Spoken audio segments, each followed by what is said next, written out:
皆さんこんにちは、みーみやです。Alright, let's jump right into this explainer, which is all about the massive challenges facing the system that brings us, well, pretty much everything we own. And to really get a handle on how crucial this is, just look at this number. Over 80% of all global trade by volume is carried on ships. Think about that. From the phone in your hand to the coffee in your mug, it almost certainly spent some time out on the ocean. But this absolutely vital network, it's facing some seriously turbulent waters. So today, we're going to navigate through the perfect storm that's hitting global shipping. We'll look at the key problems, some of the proposed solutions, and most importantly, what it all means for you and me. So, what exactly is brewing this perfect storm? Well, the crisis we're seeing right now is really being fueled by three major interconnected factors. You've got geopolitics, economics, and of course, climate change. First up, geopolitical tensions. This isn't just talk, it's literally redrawing the map of maritime trade. Conflicts and political friction around the world are forcing shipping companies to completely abandon their traditional, most efficient routes. They're having to take much longer and, you guessed it, much more expensive journeys. And the impact is just stark. Take the crisis in the Red Sea, for example. It's caused traffic through the absolutely vital Suez Canal to just plummet. I mean, look at this.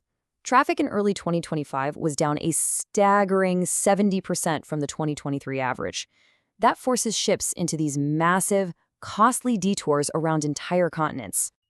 Second, all of this disruption translates directly into economic pain. The costs to ship goods have become wildly unpredictable, and for the most part, they're just going up. This kind of uncertainty hits developing nations the hardest, making it so much more expensive for them to just take part in global trade. And third, there's the climate challenge, and it is immense.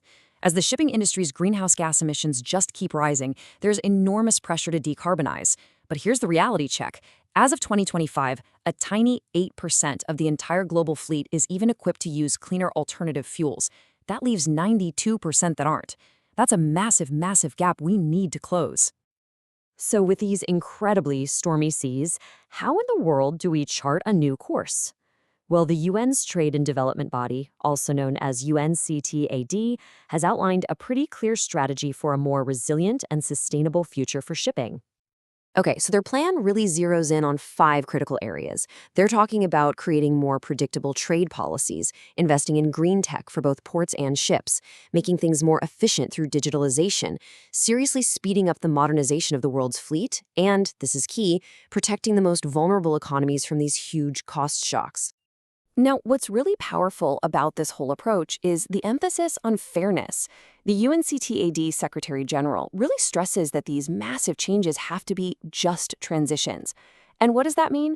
The goal is to make sure these shifts empower everyone, instead of just leaving some countries and communities behind in the wake. All right, let's bring this all back home. Why does any of this, the state of global shipping, why does it actually matter to you? Okay, here's the bottom line. The turbulence out on the world's oceans has a direct impact on the availability and the cost of the goods we rely on every single day. See, when shipping routes get disrupted and costs start to climb, those expenses don't just disappear. They create a ripple effect through the entire supply chain, and ultimately they can show up as higher prices on store shelves or much longer waits for the products you've ordered online. And that leaves us with a final, really big thought. These challenges, the geopolitical ones, the economic ones, the environmental ones, they're all deeply connected. No single country, no single company can solve them alone. So the big question is, can the global community actually work together to steer this essential industry into calmer, more sustainable waters? Just so you know, our analysis today was based on the latest review of Maritime Transport from UN Trade and Development. このチャンネルが興味深いと思った方は、チャンネル登録といいねボタンをよろしく。